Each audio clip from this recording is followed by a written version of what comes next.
कि मर जाती गर्दन रहती अच्छा दुनिया से अलविदा लेती कि सुन पगली रे तो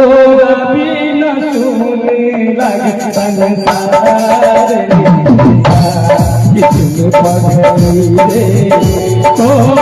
भी न सुने लगे संसार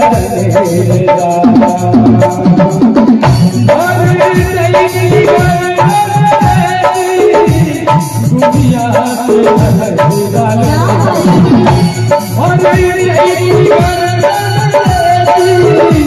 दुनिया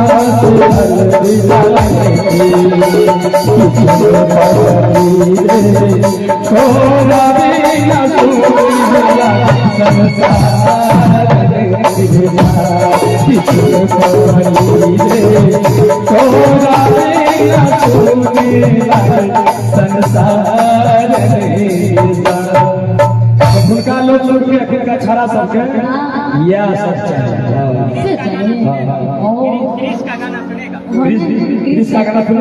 सुने होंगे सब।